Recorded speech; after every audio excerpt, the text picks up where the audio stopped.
passing upwards of almost 70% of the time right now. Yep. And Denver's got a couple solid corners. Mm-hmm. Their defense plays good every once in a while. They play real good. Yep. So it all depends on who's showing up for Denver. Yep. But McNabb to Deshaun Jackson is good no matter who they're playing against. Yep. So yep. I think they'll both be pretty solid.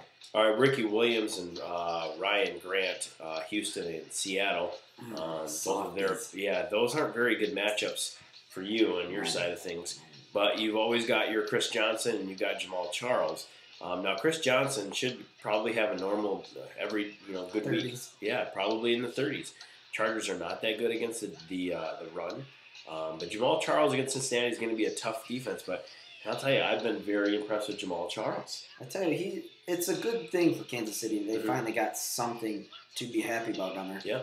And Jamal Charles has the speed once he gains the edge, just like a poor man's Chris Johnson. A very poor man's Chris Johnson. He is, but he's got that type of game where I want to get to the outside all the time and see if I can make something into a big play. Yeah, no, you're absolutely right. And then, like I said, Ricky Williams, Ryan Grant. I just don't think I can give Hips the advantage. I think it'll be really close, I think. It kind of depends on how good Jamal Charles is against the Bengals, and I think that's how it can swing. The thing is you can never go against the Johnson. Mm-hmm. It doesn't matter if I have Jamal Charles or not. If anytime anybody's matched up against the Johnson, I get the check mark. Yeah. Right. Having said that, Ricky Williams against Houston is a very scrumptious matchup. Yep.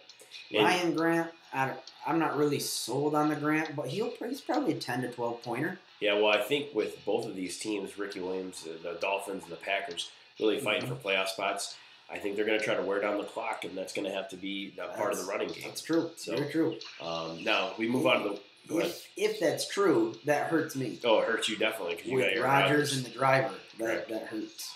On to the wide receivers. Hips is starting Mike Sims, Walker, Calvin Johnson, and Santonio Holmes. A late change that he recently made was Devery Henderson on the bench. Right. Now, Devery's a risky call, but there's a big risk reward there. Is there any point in taking any chances if you're Hips? Look at this in objective eyes. Objectively, I would give him the advice that I give everybody.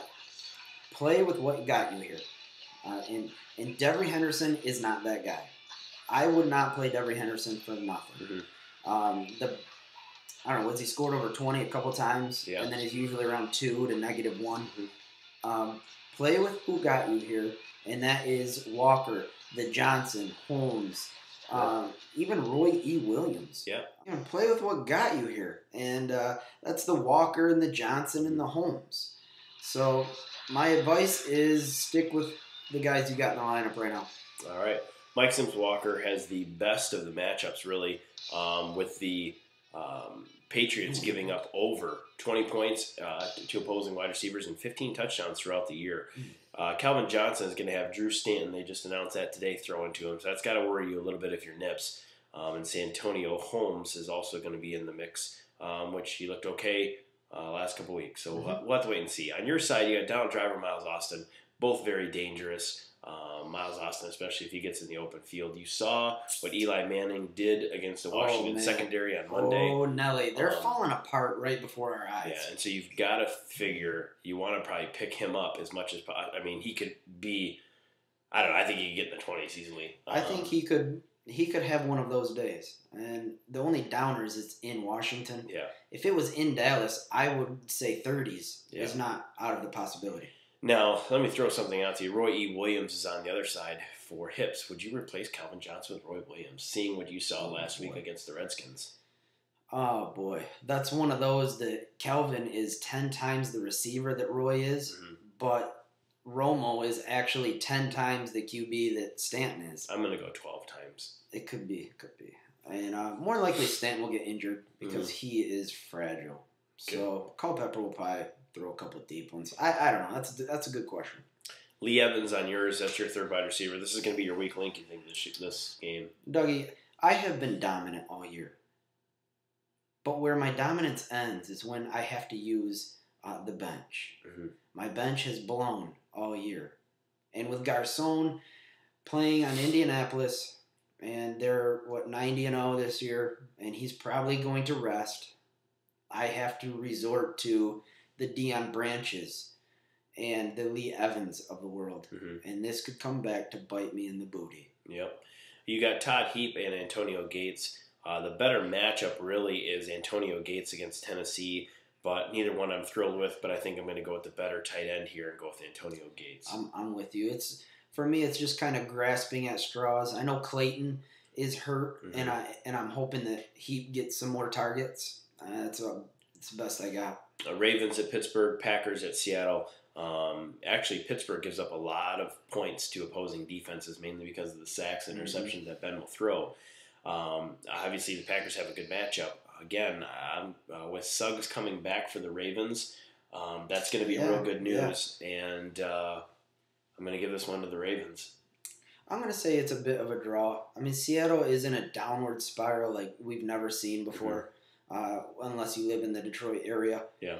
And the Ravens at Pittsburgh, I mean, it's a good old classic smash mouth game. I wouldn't be surprised if Ravens came around upper teens out of this one. All right.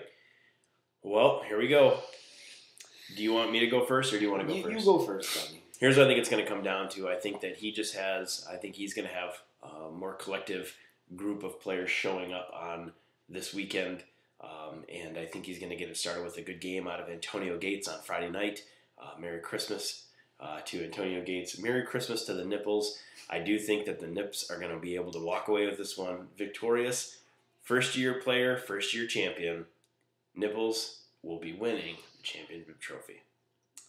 While I agree that he has a better collective group of people that are going to show up, I think that the driver, the Austin, and the Big Johnson are going to be too much to handle, as all their matchups are scrumptious, very delicious. Mm-hmm.